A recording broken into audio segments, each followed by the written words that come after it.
वहाँ बजट 2026 को लेकर भाजपा महिला मोर्चा ने इसे विकसित भारत का सशक्त रोडमैप करार दिया। दरअसल राजस्थान महिला मोर्चा की प्रदेश अध्यक्ष राखी राठौड़ ने प्रधानमंत्री मोदी का आभार जताते हुए कहा कि यह बजट महिलाओं को आत्मनिर्भर बनाने में निर्णायक होगा।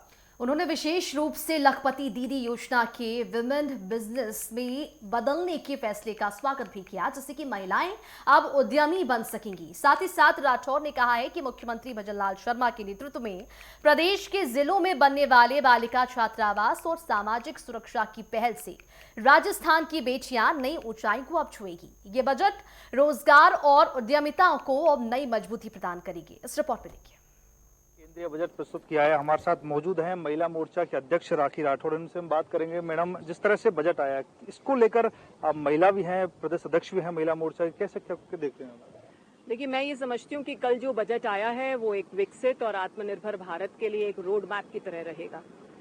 जिस तरह से हमारे देश की वित्त मंत्री ने नवी बार इस बजट को पेश किया है, मैं समझती हूँ यही एक बहुत बड़ा उदाहरण है कि किस तरह से महिला सशक्तिकरण की तरफ आदरणीय मोदी जी की सरकार चल रही है।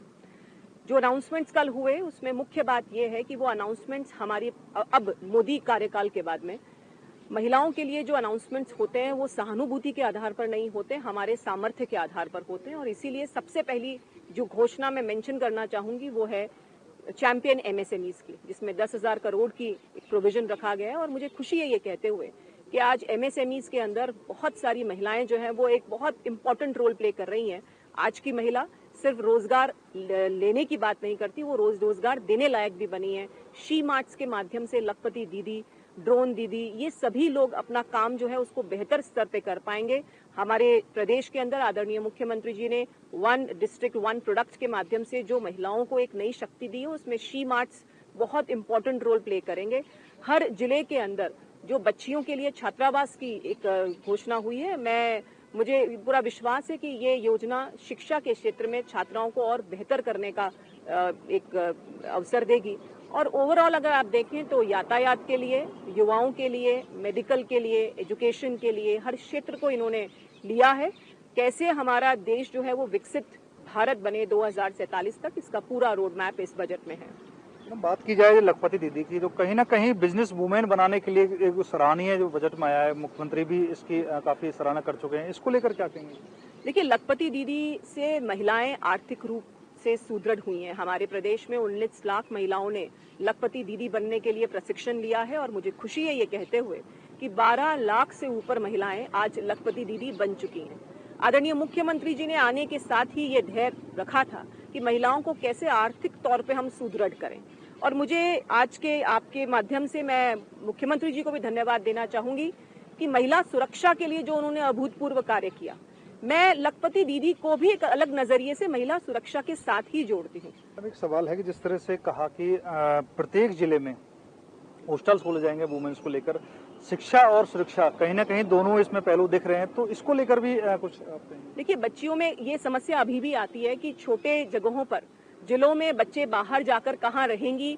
अभिभावक के रूप में मुझे लगता है कि हर अभिभावक को ये एक प्रॉब्लम रहती है कि मैं बच्ची को कहाँ भेजूं।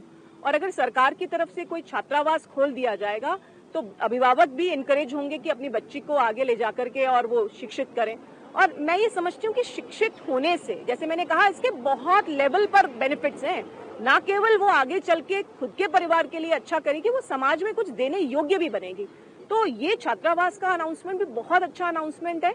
इसके साथ ही जो सरकार ने बायोफार्मा के लिए हमारे जो रेलवेज के इंफ्रास्ट्रक्चर को बढ़ाने का काम किया है, 5 यूनिवर्सिटी टाउनशिप खोलने की बात की है, आयुर्वेद पर हम आए हैं, एआई के काम को बढ़ावा देने की बात की। तो मैं ओवरऑल कहूँ, आज जो जरूरत थी उस जरूरत की पूर्ति के लिए आदरणीय वित्त मंत्री जी ने सारी घोषणाएं की हैं, जिसमें महिलाएं भी शामिल है। मैं समझती हूँ कि अब महिलाओं से वो सवाल नहीं होना चाहिए कि रसोई में कितना सस्ता हुआ, क्योंकि वो रसोई में सस्ता जीएसटी रिफॉर्म्स के साथ में हमने खुशी मनाई, हमने जीएसटी उत्सव मनाया। लेकिन आज जो महिला है वो उद्योगपति भी है, वो एमएसएमईज के माध्यम से रोजगार देने वाली स्थिति में भी है। हम महिलाएं अब सिर्फ और सिर्फ लाभार्थी वर्ग नहीं है, हम हमारे देश के ग्रोथ इंजन का एक अभिन्न अंग है और ये संभव हो पाया है आदरणीय प्रधानमंत्री जी और आदरणीय मुख्यमंत्री जी के विजन से कि विकसित भारत तभी बनेगा जब पुरुष और महिला एक साथ मिलकर के काम करेंगे। मैडम, कांग्रेस एक आरोप लगा रही है कि थोथा बजट है, इसमें कुछ दिखता नहीं है रोड में। देखिए, वो समय चला गया। मैं फिर वही, ये परिवर्तन का युग है। पहला ऐसा होता था कि किसी भी घोषणा को करने के लिए इंतजार करते थे बजट का। मुझे ये बताइए, जीएसटी रिफॉर्म्स किए तब कोई बजट सामने नहीं था, लेकिन जब जिस समय काल के हिसाब से जरूरत थी वो अनाउंसमेंट्स हुए। आप देखिए, उस समय महिलाओं ने इस बात को देखा कि कितनी चीजें सस्ती हुई। हमने पिछली बार इनकम टैक्स 12 लाख तक एग्जेम्प्ट कर दिया था, 7 लाख से सीधे 12 लाख पर आना। हर बार आप ये उम्मीद करें, अगर अच्छा बजट दे देते तो ये कहते हैं उन राज्यों को फायदा कर रहे हैं जहां चुनाव है। हमारे देश में अनफॉर्चुनेटली हर साल कहीं ना कहीं चुनाव होते हैं, लेकिन आदरणीय मोदी जी का विजन है कि हमारा देश कैसे आगे बढ़े, इन चीजों से आगे इतर होकर के। और आप वैश्विक स्थिति देखिए ना, आज रूस यूक्रेन की हम बात करें, चाइना ताइवान की बात करें, अमेरिका की तरफ से हमेशा ट्रेड के बारे में कुछ इश्यूज चलते हैं और किस तरह से साइलेंटली मोदी जी ने ईयू के साथ में मदर ऑफ ऑल ट्रेड्स किया है, वो साफ दिखाता है कि हमारा ध्येय जो है वो वैश्विक प्रॉब्लम्स के साथ भी कैसे हमारी अर्थव्यवस्था तीसरी सबसे बड़ी अर्थव्यवस्था बने, कैसे हमारे यहाँ पे महंगाई दर कम हो सके, लगातार इसकी चिंता करते हैं। और तो ये थे हमारे साथ महिला मोर्चा की प्रदेश अध्यक्ष राखी राठौड़। जिस तरह से उन्होंने कहा कि केंद्रीय जो बजट है उसमें कहीं ना कहीं सभी वर्गों को सम्मिलित किया गया और साथ ही साथ महिला सशक्तिकरण के लिए जो बहुत बड़ी बात की गई है, लखपति दीदी की बात की जाए, क्योंकि